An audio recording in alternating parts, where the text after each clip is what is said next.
Alrighty. Hey guys, so we're gonna doing a little rework here on this lesson. Went back and doing a recording for it now. So talking about the end of World War One and some legacies of it. So let's get right into it. So just a quick video here for you to watch on just a very fast overview on the war and how it ends. Okay. So what I'd like you to do is, after watching the video, without going back and again viewing it, did Germany surrender at the end? Yes or no? And then what was a consequence of the end of the war? So go ahead and pause this now if you need some time to respond and watch it. And then I'll go ahead and reveal the answers. So the answer for B, there's a lot of them that we could discuss. We'll get to that here in a second. But for A, the answer is no. There's just an armistice signed at the end of the war. So just kind of an agreement that both, the sides will stop shooting each other. So this is just something to just mention here, is that for the Germans, really a cessation of hostilities is really the better way that they kind of understand it. But that is not the way that the Triple Entente is going to interpret the armistice that is signed there at the end. Okay. So let's talk about kind of, again, dive into our main topic today, which is the global consequences of World War One. Okay. So with that in mind, okay, again, we're going to be thinking about like how the different sides are going to be measuring victory, how the effects of war are going to persist kind of throughout time, and let's get right into it. So when kind of, again, as that video kind of alluded to there, with Russia exiting, Germany is able to renew for a short time its efforts on the Western Front. And again, just a quick reminder: in World War I, Germany was not interested in fighting a two-front war. So like the ability for all of them to put a lot of pressure very quickly on on that or on the Western Front is obviously helpful for them. The problem is that, again, as time goes on and once, the United States enters the war, even though the United States is pretty late to it, they simply just can't keep it going any longer. And at first, yeah, it says there Germany will sign, an armistice and end to the fighting, and that is going to be on November 11th, which is why Veterans Day is celebrated on that day. Now later, what's going to happen, and this is why we need to kind of dive into this slide here a little bit more deeply, is that the Triple Entente is later going to force Germany to sign the Treaty of Versailles. Germany will agree to it, although they don't want to. And the Treaty of Versailles basically has a couple of key component parts that we need to focus on, okay? So what does the Treaty of Versailles do? So yes, that is how that is pronounced. The treaty, yeah, it's not Versailles, okay, it's Versailles. It does a couple of key things, okay, and you definitely need to know these. The first thing that the treaty does, and this is ultra important, is that it puts all of the blame for Germany on the war. Okay, now if you think back to what caused World War I to break out, is Germany responsible for World War I? Starting? Yeah, no. I mean, I guess the blank check that they gave Austria-Hungary might be the best example that you could have there. And then, of course, Germany's decision to go ahead and march through Belgium, with Belgium not attacking them, right? But again, trying to find blame for starting it here is a really complicated, trying to find blame in this circumstances is really complicated, right? War is not just a simple thing. But the outcome of placing all the blame on Germany for the war is that they're going to be forced to pay war reparations. It's money for causing it. Now, not only will this cause just extreme resentment in Germany, which we'll get to in a second, this cycle that we're going to look at here in the next slide of this war, of how the war reparations are paid out after the war, is going to cause the Great Depression to really globalize when that comes around in the 1920s. Okay, but yeah, as I mentioned there, Germany receiving all the blame for causing the war, paying war reparations, kind of it being like the outcast of the global community, is going to really help push somebody or at least position better somebody like a Hitler to rise and fascism to rise. Okay, Another important outcome of World War One is this creation of the League of Nations. Now, the League of Nations, and very rightly so, by historians and other folks, is let's call it at best a mixed bag of effectiveness. At worst, it's completely powerless.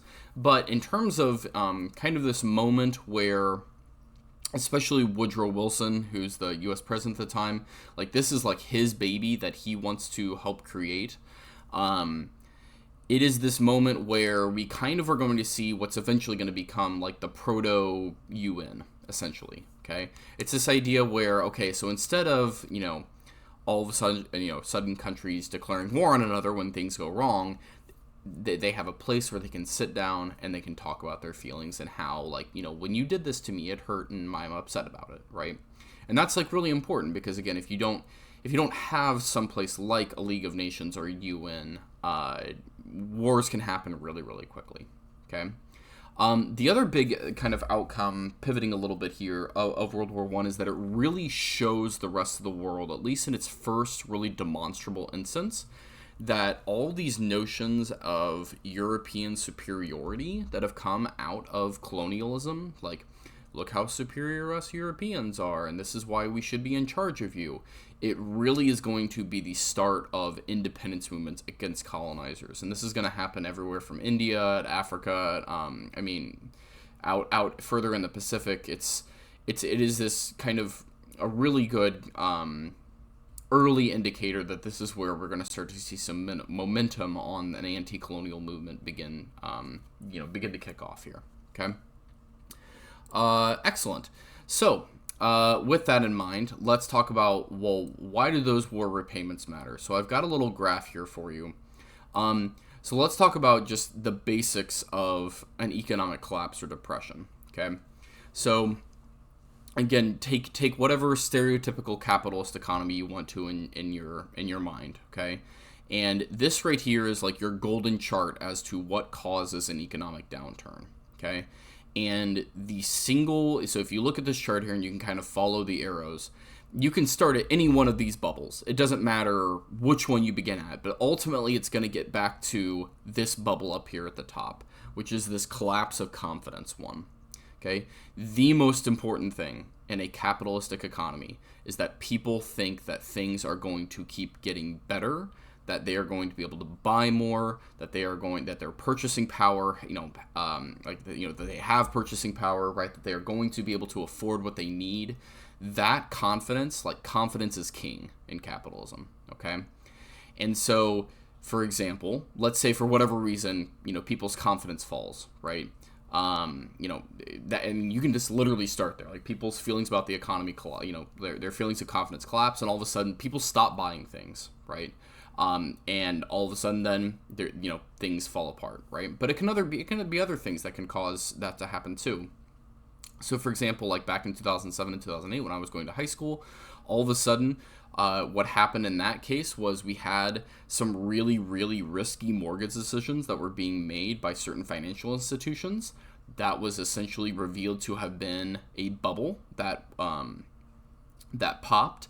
And when that popped and all of a sudden people realized it was collapsing, that caused a collapse of confidence. So it can start with other things like financial problems with companies, banks, households. It can also be other kind of undercurrents in the economy. So like, it can be like, interest rates are rising, so people can't afford, to make as much purchases anymore. So then, confidence collapses, right? So again, that's just your like quick understanding for how, how a depression can really occur in any given moment in capitalism. Again, very 80,000 foot view perspective here. The thing on the right and this is more specific to World War I, and you're going to see how this will tie in here, okay, is something called the Dawes Plan. So the Dawes Plan after World War I is this idea of how essentially the war reparations and all the balancing of payments is going to work. Okay, after World War I. So if you look here, okay, here's how it's going to flow. Germany's going to make those war reparations to France, Britain, and generally the rest of Europe for causing the war, quote unquote, right? Then France, Britain, Europe, because they had to take out massive loans to be able to pay for World War One, they're going to pay the U.S. back. And a lot of those loans came from the United States during World War One. Okay? The U.S. then is then going to lend that money that they get to Germany so that they can make payments on the war reparations. So you kind of have this cycle that is happening here. Okay? Now, this, in theory, works great until it's like, a three-legged stool and one of those stools collapses, and that is going to be the U.S. economy, okay? When the Great Depression happens and the U.S. economy goes belly up, all of a sudden, Germany can't make its repayments. France and Britain all of a sudden aren't getting any more money from Germany on war reparations, and it all collapses, right? We won't talk too much in here about what causes the Great Depression to really occur, but essentially it's this top one up here. It's not actually the stock market collapsing that is the issue with the Great Depression. It really is this collapse of confidence issue. Okay, and there were some other supporting things there that you can go and learn about in a U.S. history class, but for our time here, we simply don't have the time to do it. So who really wins World War One? That's what I really would like you to try to answer. You give me a summary in exactly 6 words. Is there a winner? Is there not? I don't know. Okay. So once you've done that, I have kind of an exit activity here for you. And so I've got what's called a hexagonal puzzle. So you're going to be solving these by filling in the white hexagons using Pear Deck.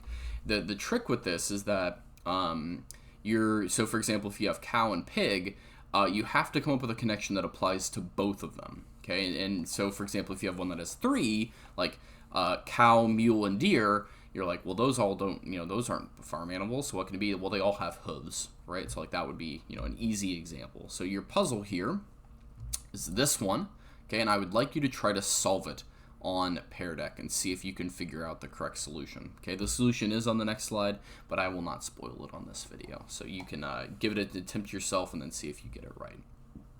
Okay. So with that being said, good luck, and I'll see you in the next lesson.